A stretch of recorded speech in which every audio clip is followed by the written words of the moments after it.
The Belsen Trials. During these cases, Nazi Guard women were charged with crimes they committed at the Bergen-Belsen concentration camp. Some of these women were charged with killing prisoners, even though they had been brainwashed into doing horrible things. The camp was in terrible shape. After it was freed, over 13,000 bodies that had not been buried were found, along with 60,000 prisoners who were in terrible shape. There was video of the camp's liberation and evidence from people who were in charge of it during the 54-day trial. Some of the women who were put on trial were known for being cruel to prisoners at different concentration camps. Stay tuned, because we're going to talk about the crimes that some of the most notorious female guards, like Irma Grese, did, and what happened to them in the end. Get ready to hear the shocking truth about how female Nazi guards were killed brutally. Bergen-Belsen Trials. Numerous trials were held after the Second World War to bring those responsible for war crimes during the fight to justice. The Nuremberg trials got the most attention and led to the death sentences of some of Hitler's surviving government members. Other trials, on the other hand, were more focused on holding people accountable for the horrible things that happened in certain camps. The Belsen Trials, for example, were meant to bring to justice SS guards and staff who had done terrible things at the Bergen-Belsen concentration camp. Even though many of the suspects were young women who had been manipulated into doing horrible things, some were still charged with killing prisoners. Bergen-Belsen was first built in 1940 as a camp for Allied prisoners of war. It was in Germany and was only used for prisoners of war until 1943, when the SS took over part of the camp and turned it into a concentration camp. During the war, the camp held Jews, political prisoners, and people from other groups that the Nazis knew they would hurt. The SS split Bergen-Belsen into parts for different groups.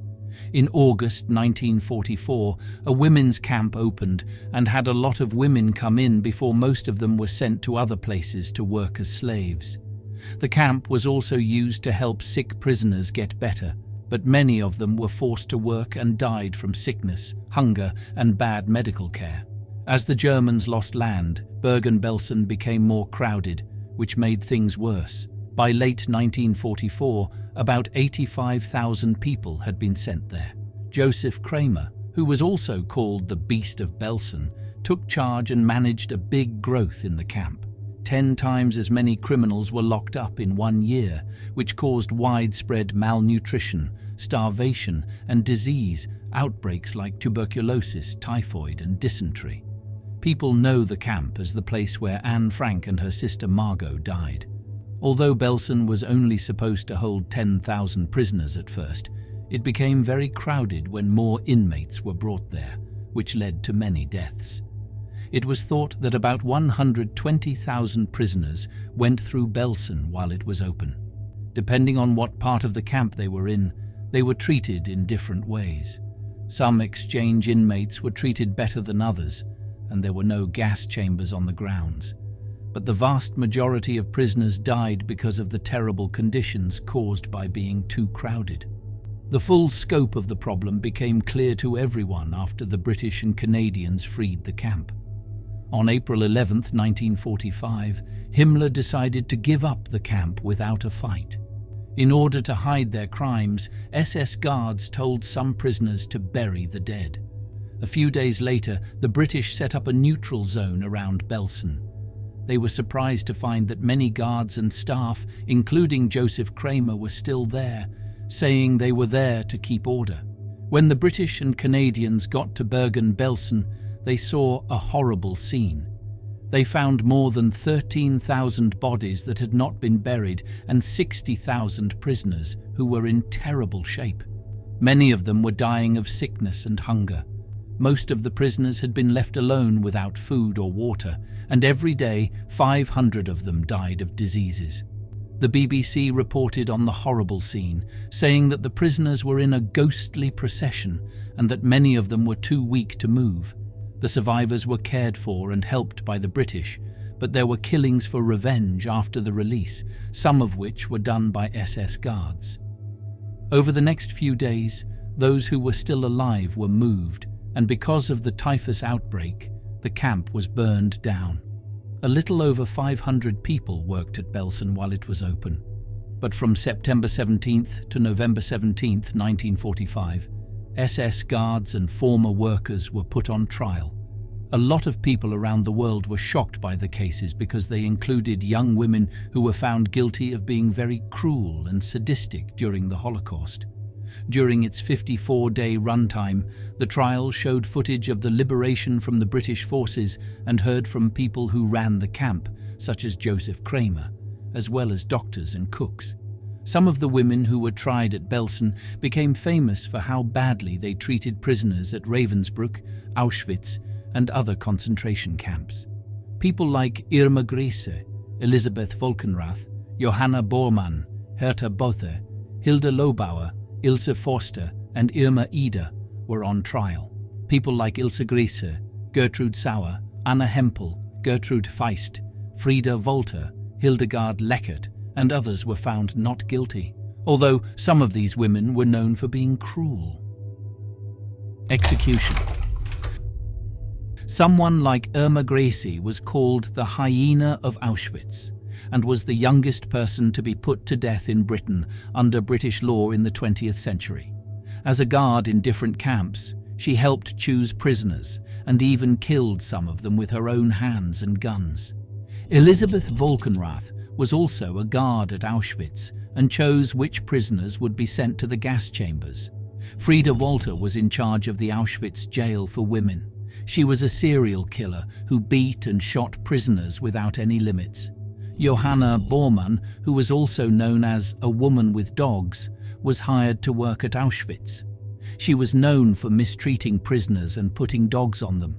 These women and a few men were found guilty of crimes against humanity and given jail terms or the death penalty. The hangings happened on December 13, 1945, and Albert Pierrepoint, who was in charge of the killings, used the long drop method. Pierrepoint thought Irma Grese looked young and bony when they met, and they both smiled when she told them she was 21. In Britain, prisoners were usually weighed and measured by jail staff and medical staff before they were put to death. In this case, though, Albert Pierrepoint and O'Neill were in charge of Irma Grese, who was dropped 7 feet 4 inches and was 5 feet 5 1/4 inches tall. She weighed 150 pounds.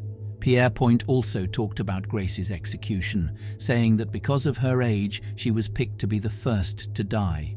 However, it is not clear whether she or Volkenrath was killed first. At 9:34, 10:04 and 10:38 a.m., these women were put through their paces. Pierrepoint told a lively story of how he and O'Neill had to cuff Irma Grese in the hallway because the cell was so small. As she was led into the execution room, she stood firmly on the chalk mark that Pierrepoint had made. She put the white cap over her head and said "Schnell" before the drop hit, and the doctor said she was dead. Volkenrath also denied having anything to do with the Holocaust. She was put to death by Pierrepoint around 10:04 a.m., and Bormann, the oldest of the 3 women put to death, was put to death by Pierrepoint at 10:38 a.m. The execution of the female guards at Belsen is a frightening reminder of how horrible people can be to each other. Their cases, which led to their executions, were not only a way to dole out justice, but also a way to show how horrible things were at the Belsen concentration camp. People were able to see the horrible things that happened in Belsen and how many innocent people were put through awful pain during the trials. Over tens of thousands of people died because of these women and their male peers.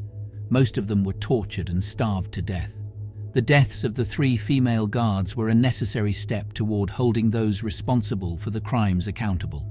But they could never fully make up for the lives lost and the unimaginable pain and suffering the prisoners of Belsen went through. The killings were only a small step toward making up for all the terrible things that happened at the concentration camp. As we wrap up our talk about how brutally the female Nazi guards were killed, it's important to think about the horrible things that happened during the Holocaust and the efforts that were made to find those guilty and bring them to justice. A lot of people learned about the horrible crimes young women were forced to make and the terrible things that happened to them during the Belsen Trials. We hope you liked this video. Watch another video here.